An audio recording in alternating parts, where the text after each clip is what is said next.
Last வீடியோவில் நான் வந்து கண்டினியூவஸ் லேர்னிங் பற்றி சொல்லியிருந்தேன். ஏன் கண்டினியூவஸ் லேர்னிங் வந்து தேவை அப்படின்னா, இப்போது நம்ம மூளை வந்து சும்மா இருந்துச்சுன்னு வச்சுக்கோங்களேன், இப்போ எதுவுமே யோசிக்காமல் நம்ம மூளையால் இருக்கவே முடியாது. அது என்ன பண்ணுன்னா, தேவையில்லாத கண்ட விஷயத்தை யோசிக்கும். எப்படி யோசிக்கும்னா, இப்போ உங்கள் அம்மாவோட தங்கச்சியோட சித்தப்பாவோட பக்கத்து வீட்டுக்காரங்க சொன்ன விஷயம்லாம் உங்களுக்கு மண்டையில் வரும் உங்களை பற்றி.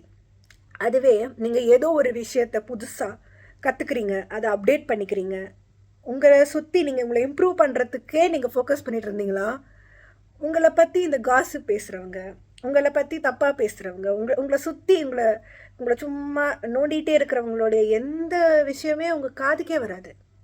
ஏன்னா உங்கள் ஃபோக்கஸ் ஃபுல்லாக வேறு இடத்துல இருக்குது. எங்கள் தாத்தா ஒரு விஷயம் சொல்லுவார், ideal mind is very dangerous அப்படின்னு சொல்லுவார். இப்போது என் மைண்டில் வந்து எதுவுமே கேப்பாக காலியாக இருந்துச்சுன்னா கண்டதும் வந்து உள்ளே வந்து உட்காந்துக்கும். நான் ஆல்ரெடி அதை வந்து கொஞ்சம் ஆக்குப்பைடாக வச்சுருந்தேன்னா எதுவுமே உள்ளே வர நானே அலோவ் பண்ணலை. ஸோ ஐடியல் மைண்டாக இல்லாமல் இருக்க வைக்கிறது தான் என்னை வந்து என் லைஃப்பில் முன்னோக்கி ஓட வைக்குது. என்னை நிறைய பேர் கேட்பாங்க, நீ வந்து மெடிக்கல் ஃபீல்டில் இருக்குது, ஆனால் நீ பேசுகிற நிறைய விஷயம் உன் ஃபீல்டஸ் தான் இல்லாமல் வேறு ஃபீல்டெலாம் கூட இருக்கேன்னு. Because I learn every thing. எனக்கு நீங்கள் வந்து ஒரு டென்டிஸ்ட்டாக மட்டும் தான் ஒர்க் பண்ண முடியுமான்னு கேட்டிங்கன்னா கிடையாது. என்னால் அதுவாக ஒர்க் பண்ண முடியும், ஒரு அட்மினிஸ்ட்ரேட்டராக ஒர்க் பண்ண முடியும், அட்மினாக ஒர்க் பண்ண முடியும். என்னை வந்து நீங்கள் வந்து ஒரு ஐடி ஜாபில் கொண்டு போய் உட்கார வச்சா கூட நான் வேலை செய்வேன். பிகாஸ் நான் எதுனாலும் நான் கற்றுக்கிறதுக்கு என் மைண்டை நான் எப்பயுமே ஓப்பனாக வச்சுருப்பேன். இப்போ இல்லை, எப்பயுமே இதுதான் உன் வேலை, இதை நீ பண்ணினா உனக்கு இந்த ஸ்கில்லை கற்றுக்க முடியும்னு சொன்னாங்கன்னா நான் கற்றுப்பேன்.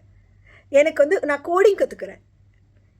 எனக்கு சம்மந்தம் இருக்கா இல்லையான்னு எனக்கு தெரியாது. எனக்கு பிடிச்சிருக்கு, எனக்கு ஒரு விஷயம் புதுசாக இருக்குன்னா நான் அதை கற்றுப்பேன். அதுக்கு நான் வந்து டாக்டராக இருந்தால் இதை கற்றுக்கூடாதுன்னு யார் சொன்னால்? எதுனாலும் யார் வேணால் எப்போ வேணால் கற்றுக்கலாம். அதுக்கான மைண்டு நம்ம கிளியராக வச்சுருக்கோமா, ஓப்பனாக வச்சுருக்கோமா, அதுதான் என்னுடைய கான்ஃபிடென்ஸ். அதனால தான் நான் என் துறை சார்ந்து மட்டும் இல்லாமல் மற்ற துறையில் நடக்கக்கூடிய விஷயங்களையும் என்னால் பேச முடியுதுன்னா because I am constantly following and learning. And அந்த ஃபீல்டெல்லாம் சக்ஸஸாக இருக்கிறவங்க, மேலே மேலே வரணும்னு நினைக்கிறவங்களுடைய அப்சர்வேஷன்ஸையும் நான் பார்த்து அதிலேருந்து கற்றுக்கிறேன். ஸோ ஆக்டிவ் லேர்னிங், லிசனிங் எப்பயுமே இருக்கணும். அது இருந்தால் ஏஐ இல்லை, எந்த டெக்னாலஜி வந்தாலும் நம்மளை ஒன்றுமே பண்ண முடியாது.